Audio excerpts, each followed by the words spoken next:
मेरा स्टाफ आपको कॉल कर लेगा मैम, मैं क्लास जा रही हूँ, वो कॉल करके आपको समझा देगा कैसे करना है, ठीक है? चलो, he will call you tomorrow or in the evening, late in the evening. Okay? Okay.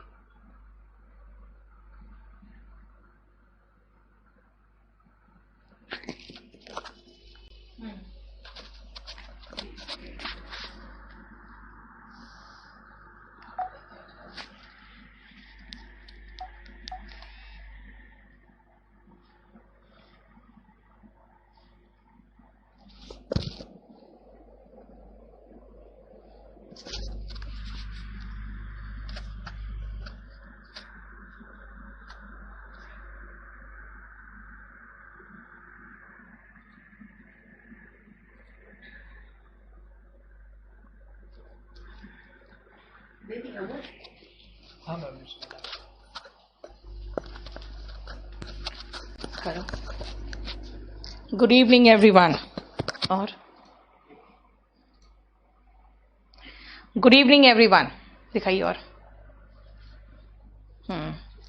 Yesterday work has not been sent as yet. Okay. Yesterday work I did not send.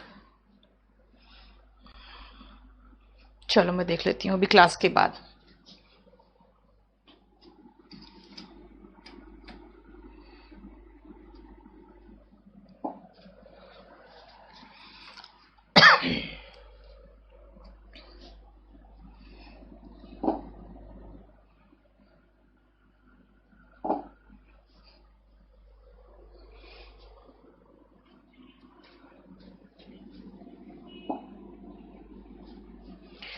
चलिए मैं देख लेती हूँ क्योंकि मुझे लगता है आज सुबह से बाकी काम के चक्कर में मैं भूल गई खुद ही. कल आपको अच्छे से मैं वो भी भेज दूंगी और एक आध स्टोरी भी भेज दूंगी. आज काफ़ी काम था, इसके चक्कर में मैं सब कुछ भूल गई. करिए चैट रिफ्रेश करिए. अब सुनो मेरी बात. हम लोग कल जो एक सेंटेंस में आए थे और उसके कारण मैं चाह रही हूं कि अब हम लोग साइड बाय साइड जो थोड़ा थोड़ा ग्रामर हम लोग को पढ़ना है फॉर स्पोकन इंग्लिश वो पढ़ते चले जाए. एक तो सबसे पहले जो आप लोगों को मैंने काम दिया है, पता नहीं वो काम कितना आप लोगों ने किया है, मुझे तो पता नहीं, लेकिन वो बहुत इंपॉर्टेंट काम है और वो है पहला फॉर्म्स ऑफ वर्ब्स जो मैंने आपको याद करने दिया था. So without forms of verbs, you won't be able to do anything because I taught you all the past tense and you saw that all the stories that I give you are in past tense. If you want to read history also, you will have to be aware of all the past tense. Now this was the first thing that you have to do. Second is that you have to learn is not forms, it is the degrees of adjectives. So degree of adjectives क्या है और हमें क्यों सीखना है उसका reason मैं आपको बता देती हूँ अभी. सबसे पहले व्हाट इज एडजेक्टिव. सबसे पहले आओ एडजेक्टिव क्या है, आ जाओ. देखो अब आप सबसे पहले एक बार रीड करो, उसके बाद मैं आपको समझाऊंगी. पहले एक बार रीड करो. Sashi, very good. Interred and exhume. बेटा interred is like जैसे लाश वगैरह को अंदर डालना, exhume is निकालना. What we should reply of how do you do? I'm fine, thank you. And what about you?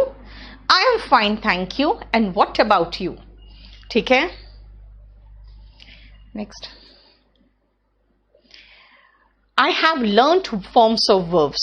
Sumit, you will say, I learnt, yeah, I have learnt forms of verbs. Now see, देख लिया क्या है? What is adjective? First tell me what is adjective. You don't say adjective. Adjective, this D is silent here. Remember, यहाँ जो ये D है ना, ये silent है. ये यहाँ पे silent है. Now see, कहोगे आप, मैम आप adjective में क्यों पहुंच गए? Now see, forms of verbs मैंने कहा याद करो. साइड में आपको दे दिया काम, मीनिंग दे दिया, कहा याद करो. क्यों कहा? क्योंकि मुझे जब टेंस पढ़ाना था ना, तो मुझे फॉर्म्स ऑफ वर्ब्स की जरूरत पड़ रही है। यानी मैं आपको forms of verbs verb chapter अलग से नहीं पढ़ा रही हूं जैसे कि मैं एसएससी वालों को पढ़ाती हूं, है ना। मैंने आपको कहा वर्ब्स खुद याद करो, मैंने आपको पास्ट टेंस पढ़ाया और मैं आगे अब चलूंगी प्रेजेंट टेंस में, तो इसीलिए मैं अब थोड़ा और एक्सपेंशन करना चाहती हूं सेंटेंस में। मैंने आपको वर्ब को साइड में पढ़ा दिया, मैं आपको एडजेक्टिव साइड में पढ़ाऊंगी, मैं आपको नाउन साइड में पढ़ाऊंगी, मैं आपको प्रोनाउन साइड में पढ़ाऊंगी, मैं आपको एडवर्ब साइड में पढ़ाऊंगी, मैं आपको प्रेपोजिशन साइड में पढ़ाऊंगी। क्यों? क्योंकि मुझे जो सेंटेंस का स्ट्रक्चर चाहिए उस स्ट्रक्चर को पहले तो मुझे सब्जेक्ट चाहिए, यानी आपको नाउन की जरूरत पड़ेगी, फिर हमें वर्ब चाहिए टेंस के अकॉर्डिंग, तो टेंस के अकॉर्डिंग जो फॉर्म्स ऑफ वर्ब्स चाहिए तो मुझे वर्ब की जरूरत पड़ेगी, है ना। उसके बाद अगर मुझे सब्जेक्ट की विशेषता बतानी है, नंबर बताना है, उसकी मात्रा बतानी है, तो नाउन या प्रोनाउन की विशेषता, संख्या या मात्रा बताने के लिए मुझे एडजेक्टिव की जरूरत पड़ेगी। तो आपका जो सेंटेंस का स्ट्रक्चर है वो तो active voice and passive voice में चलेगा, लेकिन अगर मुझे उस नाउन की विशेषता बतानी है तो मुझे एडजेक्टिव चाहिए, मुझे वर्ब की विशेषता बतानी है तो मुझे एडवर्ब चाहिए, मुझे पोजीशन बताना है ऊपर है कि नीचे है तो मुझे प्रेपोजिशन चाहिए, है ना। मुझे फॉर्म्स ऑफ वर्ब्स चाहिए, क्यों? क्योंकि टेंस के अकॉर्डिंग फॉर्म्स ऑफ वर्ब्स लगेगा। यानी साइड में आप सारे चैप्टर्स पढ़ते जाओगे और seriously you have to learn how to speak English. Now see, मैंने कहा एडजेक्टिव क्या है? Adjective it is not adjective. Adjective हमें बताता है क्वालिटी के बारे में यानी विशेषता के बारे में, नंबर के बारे में यानी संख्या के बारे में, मात्रा के बारे में यानी whatever you want to talk about the noun or pronoun, that is called the adjective. And structure क्या होगा? तो स्ट्रक्चर ऐसे होगा, नाउन या प्रोनाउन बी प्लस एडजेक्टिव। ये स्ट्रक्चर में एडजेक्टिव यूज होता है कि अगर हम नाउन या प्रोनाउन के विशेषता बता रहे हैं तो एडजेक्टिव होगा।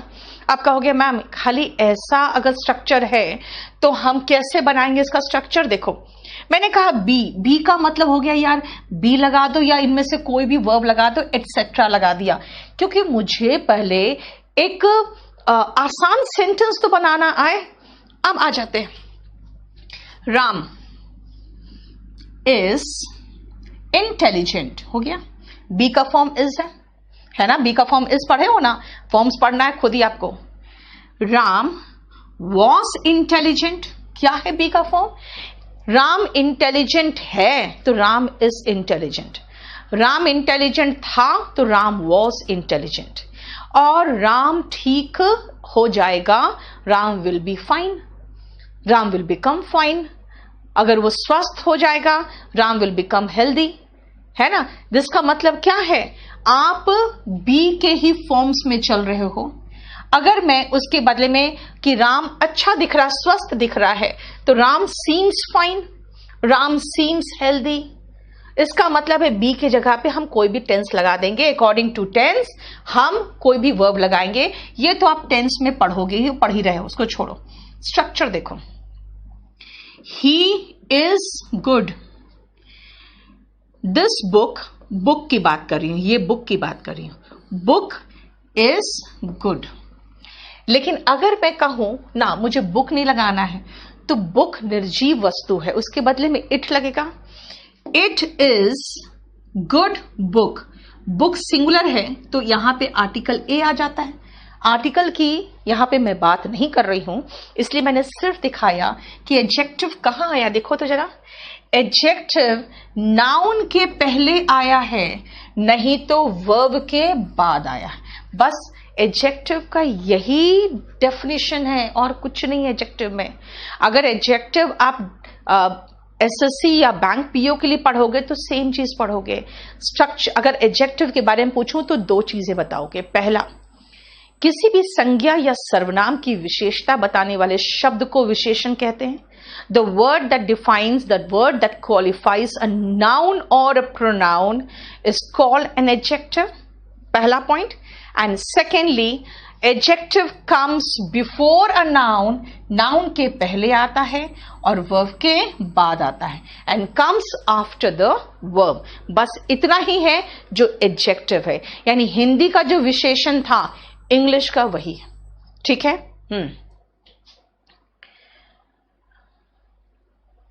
यस राजकमल, बिल्कुल सही है आपका sentence. Next, I went to play last night, ये होगा नोबिता। ठीक है, अब समझ में आ रहा है ये आपको क्या किया मैंने? स्ट्रक्चर मैंने आपको बता दिया है, दिस इज द स्ट्रक्चर। और अब मैं करीबन आपको 50 एडजेक्टिव सिखाऊंगी। कैसे एडजेक्टिव्स होंगे? किसी व्यक्ति से संबंधित, स्थान से संबंधित होंगे और किसी का डिस्टेंस से संबंधित होगा, जो भी होगा एडजेक्टिव। ऐसे 50 एडजेक्टिव अभी हम लोग पढ़ेंगे। और नेक्स्ट पेज में आओ, देखो पहले तो आते हैं स्ट्रक्चर में। मैंने कहा मैं ठीक हूं, तो मैं ठीक हूं तो आई एम फाइन।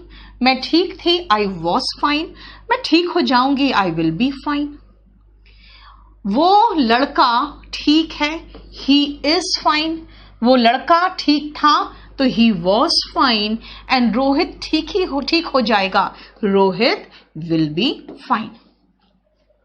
ठीक है, आप इंटेलिजेंट हो, यू आर इंटेलिजेंट। हम लोग इंटेलिजेंट हैं, वी आर इंटेलिजेंट।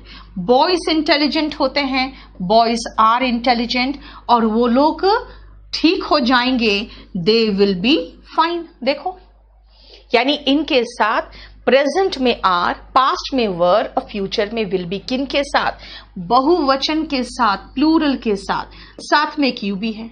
यहां पे तो सारे के सारे सिंगुलर है। सिंगुलर के साथ जब भी वर्ब लगता है तो एस ई एस वाला फॉर्म लेता है। देखो वही किया है ना। और पास्ट में वर, प्रेजेंट में आर, फ्यूचर में विल बी। और आई के साथ पास्ट में वॉज, फ्यूचर में विल बी और प्रेजेंट में एक एक्सेप्शनल वर्ब है एम। बस ये एक स्ट्रक्चर है जिसका आपको ध्यान देना है। और क्योंकि मैं एडजेक्टिव पढ़ा रही हूं इसीलिए लास्ट में मैंने एडजेक्टिव लगा दिया। अगर मैं कहूंगी ही इज अ डॉक्टर तो ठीक है, नाउन पढ़ा रही थी तो डॉक्टर लगा दिया, है ना। इसका मतलब क्या है कि ऐसा नहीं कि हमेशा एडजेक्टिव आएगा। एडजेक्टिव का इस्तेमाल कैसे कर रहे हैं हम लोग, सबसे जो इजीएस्ट स्ट्रक्चर है वो अभी पढ़ेंगे। आप पूछोगे मैम ऐसा भी हो सकता है, वैसा भी हो सकता है। यार बहुत कुछ हो सकता है। हम लोग पहले इजीएस्ट स्ट्रक्चर में चलेंगे और एडजेक्टिव का यूज क्या है, कैसे यूज करेंगे, दैट इज इंपॉर्टेंट, वो पहले देखेंगे। देखो तो यहां पे कोई प्रॉब्लम है तो मत करो अपने आप। आर.के. सिंह, आपने तो अब पैसिव वॉइस यूज कर दिया, ठीक है, थैंक यू। अंशिका, ऐसे की बुक है जो मेरी मंजीत, वो टियर 3 के लिए है, सब लेटेस्ट उसमें ऐसे वगैरह सब है। Verb which is fixed with preposition. Manoj अभी रुक जाओ, मैं आपको सब प्रोवाइड करूंगी, थोड़ा सा टाइम दो मुझे, ठीक है, क्योंकि आप लोग का ही दिन भर काम आप लोग का ही चलता है। नेक्स्ट आओ, आप देखो मैंने कहा चलो सीम, बिकम सब कुछ यूज कर सकते थे हम, लेकिन मैंने कहा चलो हम लोग एक काम करते हैं, बी का फॉर्म खाली लेके चलते हैं, क्योंकि अभी मैंने आपको बी का इस्तेमाल बताया, प्रेजेंट में कैसे और पास्ट में कैसे, है ना। मैं ठीक हूं, आई एम फाइन, मैं सबका मीनिंग लिखते जा रही हूं, ठीक है, यहां पे सबका मीनिंग मैं लिख दे रही हूं। आई एम फाइन, फाइन का मतलब हुआ ठीक। शी इज एरोगेंट, अब आप लोग आज 50 वर्ड भी सीख लोगे और 50 में से 10-15 आसान होंगे तो नए वर्ड्स 35 मिलेंगे, कम से कम उसको याद कर लेना। एरोगेंट मतलब घमंडी, ठीक है, घमंडी का सिनोनिम में आप चाहो तो कंसीटेड भी लिख सकते हो, ठीक है, अगर आप चाहो तो हॉटी भी लिख सकते हो, ठीक है। अपने आप को बहुत सुपर समझती है तो सुपर सीरियस कहलाएगी। अपने आप को बहुत सुपर समझती है या समझता है तो सुपर सीरियस कहलाएगा। तो एरोगेंट का हमने 3 और सिनोनिम दे दिया, ठीक है। यू आर इंटेलिजेंट, बुद्धिमान के लिए हम इंटेलिजेंट वर्ड लगाते हैं।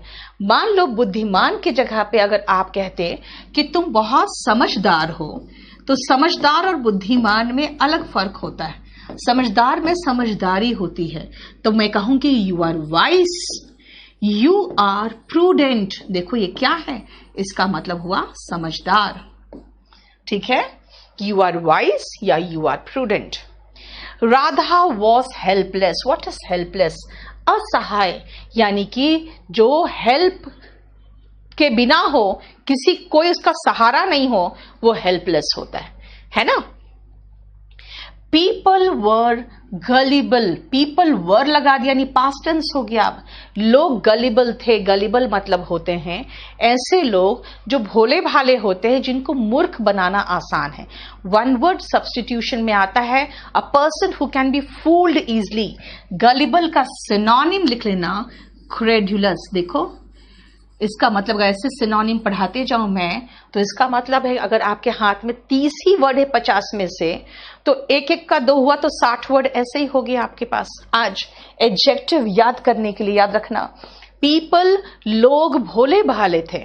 अगर मैं कहूं लोग बहुत भोले भाले थे पहले, तो मैं कहूंगी पीपल वर गलिबल अर्लियर, है ना। वे समझदार नहीं थे। They were not wise, they were not prudent. ठीक है, क्लियर हो गया। लेकिन वो साथ में हेल्पलेस भी थे। They were helpless to. आप ऐसे शुरू करो ना। Clear? Next, newspaper is good for banking preparation. Banking के लिए तो बेटा बिजनेस जो आते हैं ना न्यूज़पेपर्स, बिजनेस टाइम्स वगैरह, वो देखते हैं। कैस्टिगेट इज डांटना। It is a sunny day. Abhishek a लगाओगे, ठीक है। हम लोग मेहनती है। वी आर लेबोरियस, ठीक है। लेबोरियस का सिनोनिम देखोगे तो लेबोरियस का सिनोनिम होता है इंडस्ट्रियस। कुछ लोग कहते हैं मैम इंडस्ट्रियस मतलब तो इंडस्ट्री से रिलेटेड होता है। नहीं बेटा, इंडस्ट्री से रिलेटेड औद्योगिक जो होते हैं ना, वो इंडस्ट्रियल होते हैं। उद्योग से रिलेटेड वो इंडस्ट्रियल होते हैं। इंडस्ट्रियस का इंडस्ट्री से कोई मतलब नहीं है। इसका मतलब होता है मेहनती। Diligent, hard working, laborious, industrious, इन सब का मतलब होता है मेहनती। तो लेबोरियस का सिनोनिम में और लिख लेना, एक और यहां लिखो, diligent,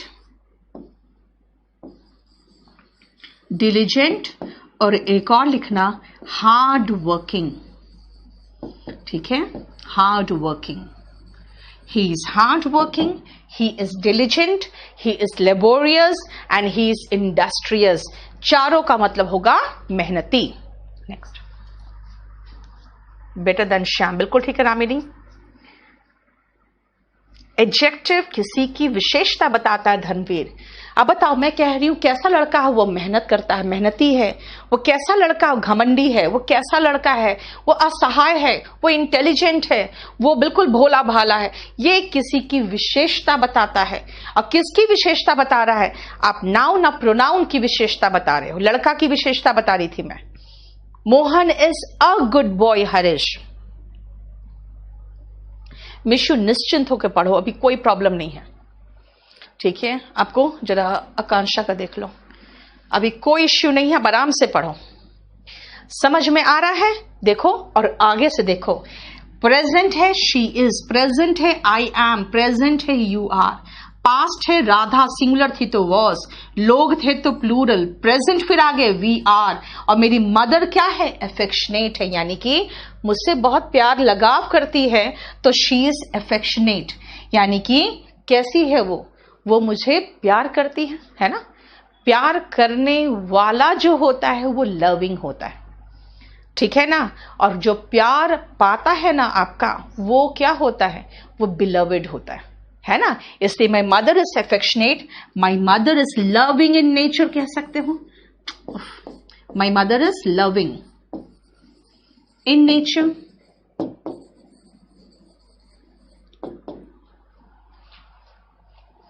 so affectionate means loving in nature. Love करने वाले को हम एफेक्शनेट कहते हैं। और जो आपको बहुत प्यारा है वो आपका बिलवेड होता है, ठीक है। इसीलिए कभी आप अपने मां को कहोगे मेरी बहुत प्यारी है, तो कहोगे माई बिलवेड मदर, ठीक है। बोलो, समझ में आ गया? आगे बढ़ो। नेक्स्ट आओ, 8th।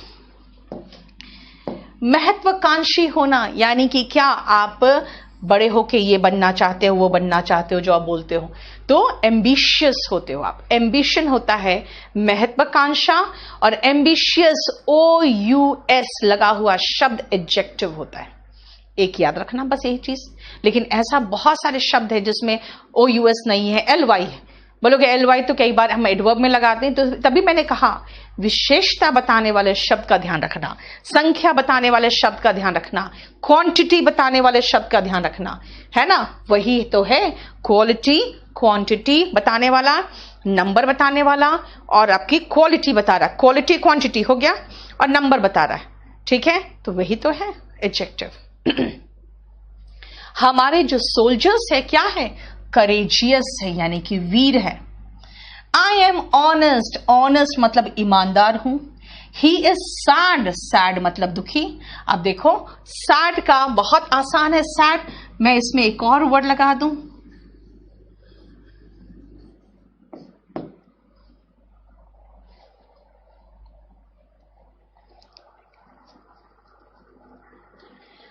ठीक है। सैड एंड डिजेक्टेड कई बार बोल देते हैं, सिनोनिम है, ठीक है।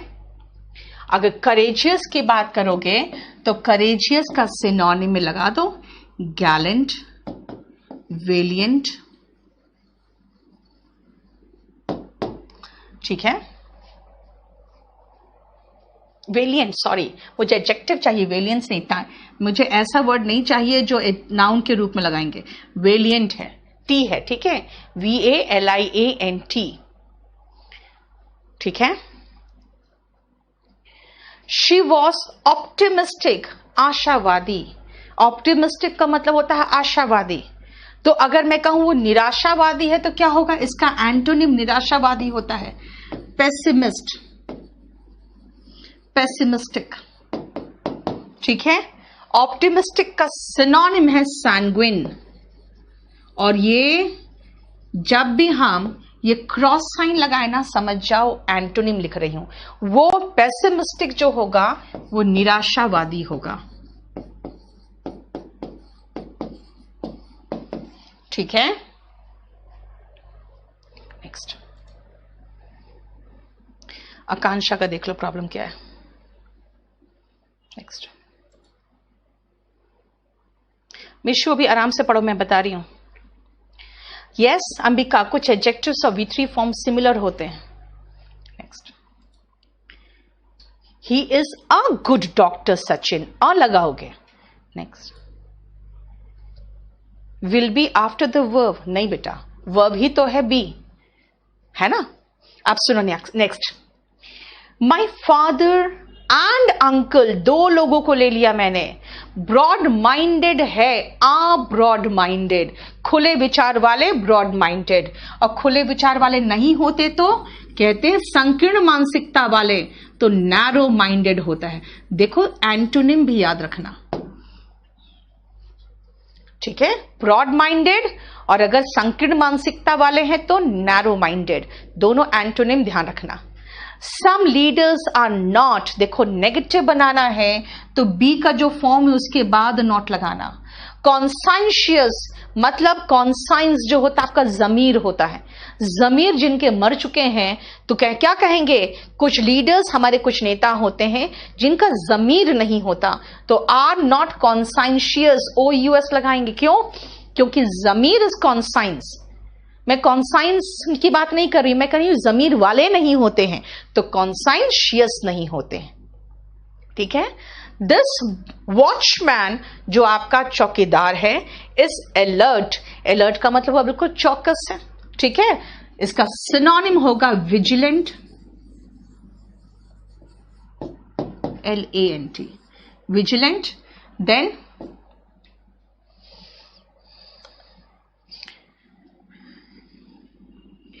इसका एंटोनिम होगा नेग्लिजेंट, लापरवाह।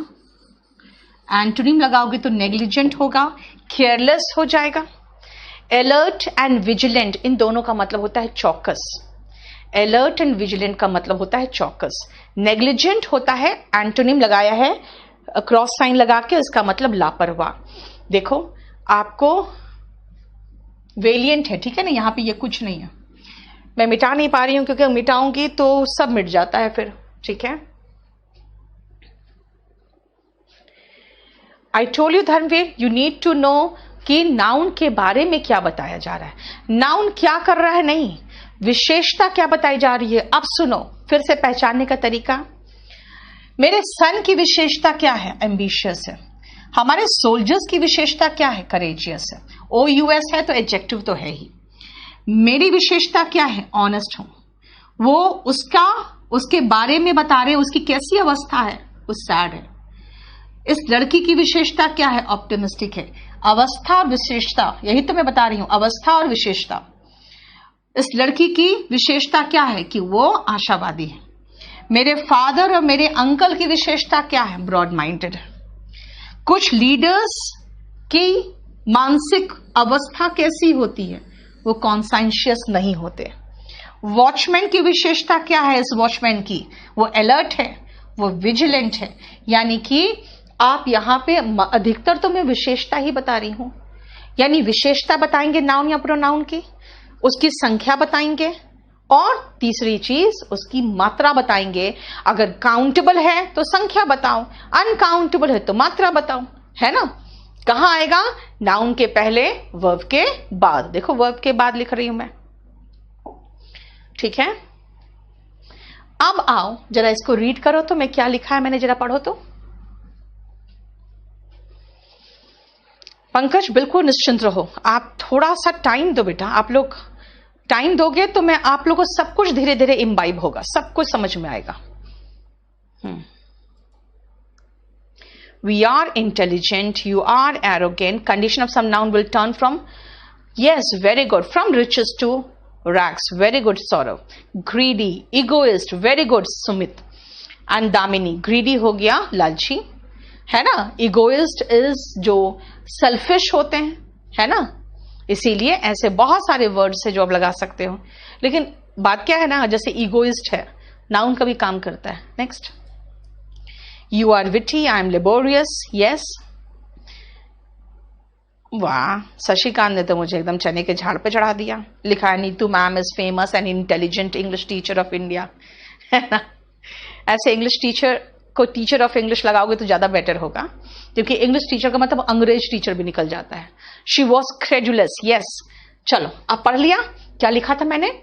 एबव सेंटेंसेस में आपने क्या देखा कि जो सब्जेक्ट का, सब्जेक्ट कौन है, नाउन या प्रोनाउन, सब्जेक्ट का क्वालिटी जो है, वो सब्जेक्ट की क्वालिटी को हमने डिस्कस किया है, ठीक है। द सब्जेक्ट में बी सिंगुलर और प्लूरल।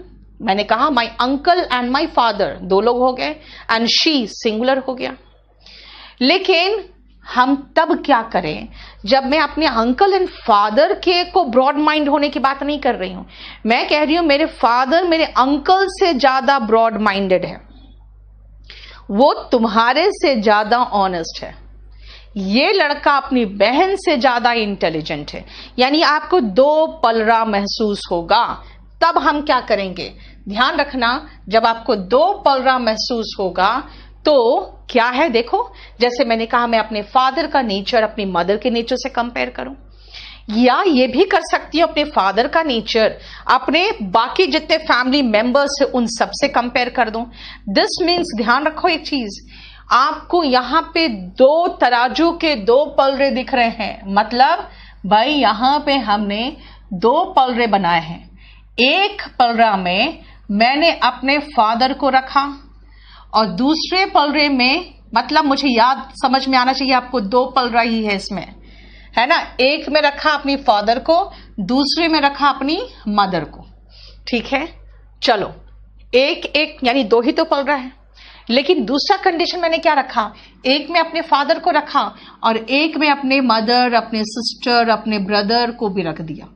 लो, इसका मतलब है, लेकिन कंपैरिजन तो दो के बीच में ही ना है, यानी जब दो के बीच में तुलना हो, और दो कुछ भी हो सकता है, एक में एक, दूसरे में एक, एक में एक में बाकी सब, ऐसे कंडीशन में हम कंपैरेटिव डिग्री का प्रयोग करते हैं, और यही चीज मुझे बताना है आपको कंपैरेटिव डिग्री में। देखो